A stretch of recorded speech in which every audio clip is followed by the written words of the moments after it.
Voilà, merci d'avoir été l'invité à cette université populaire qui était très riche. Est-ce que finalement je peux vous demander de reformuler, de répondre à cette question, de savoir si les personnes qui vivent dans la précarité sont finalement plus exposées que les autres au changement climatique? Donc dans les pays du Sud, on le connaît, mais dans les pays du Nord, qu'est-ce que vous diriez? Oui, c'est un constat disons, des personnes qui s'intéressent, des chercheurs et de la communauté scientifique qui s'intéressent aux conséquences du réchauffement climatique. Il est clairement exprimé dans le rapport du GIEC que parmi les couches vulnérables de la population, il n'y a pas seulement les pays pauvres, mais aussi disons, les couches les plus pauvres des pays riches, qui ont, et à chaque catastrophe naturelle, ce sont eux qui sont touchés en premier.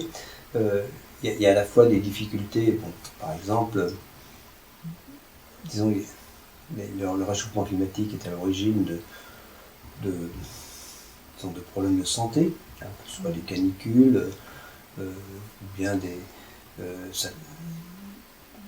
aussi ça peut être des maladies qui vont devenir plus fréquentes, et ces couches pauvres de la population ont plus de mal à prendre, enfin, sont plus fragiles du point de vue santé, c'est un premier point.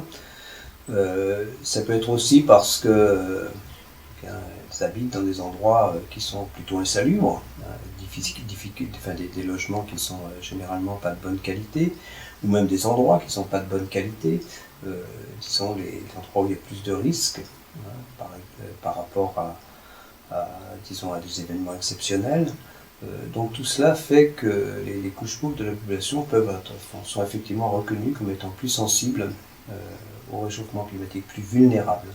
Donc c'est un constat.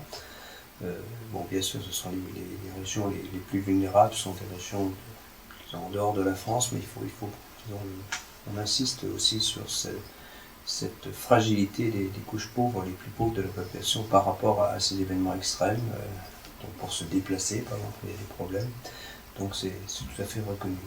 Voilà, on a vu donc leur difficulté à être libre, au manque de choix possible, à la difficulté de maîtriser, par exemple, maîtriser la consommation d'énergie dans les immeubles collectifs.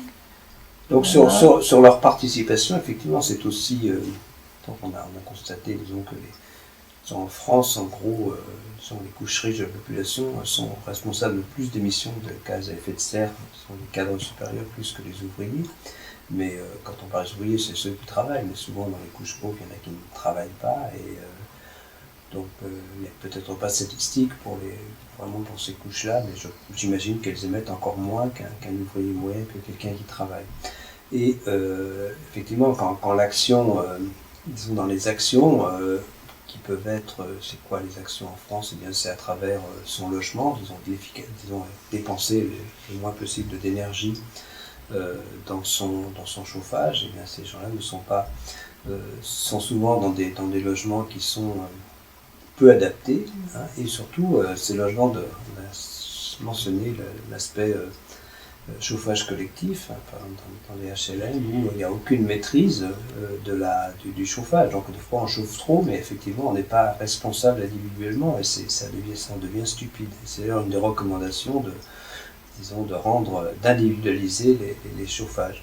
Mais c'est vrai aussi dans les transports, un autre point sur lesquels souvent ces couches pauvres de la population vivent loin des moyens de transport en commun, et c'est vrai, il faudrait, des façons de lutter contre le réchauffement climatique, c'est de prendre au maximum les transports en commun, mais pour certains ça ne leur est simplement pas possible. Et aussi dans leur alimentation, c'est souvent des produits qui sont de moins bonne qualité. Donc tout cela fait que, disons, il ne faut surtout pas penser que les couches pauvres de la population ne peuvent pas participer à la lutte contre le réchauffement climatique. Au contraire, d'ailleurs, elles le souhaitent, c'est ce qu'on a senti, je comprends très bien, mais elles n'ont peut-être pas les mêmes armes que les couches riches de la population. Quand on peut se déplacer, quand on vit en ville, on a, près de d'un métro, en région parisienne, c'est plus facile de prendre en commun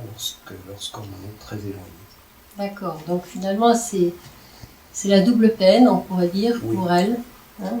Oui, c'est la double peine parce que ben oui, les postes en France, qui contribuent le plus aux émissions de gaz à effet de serre, ce sont vraiment les postes logement et transport. Donc un peu aussi l'alimentation, mais logement, transport, ça correspond pour en gros près de la moitié des émissions d'un Français.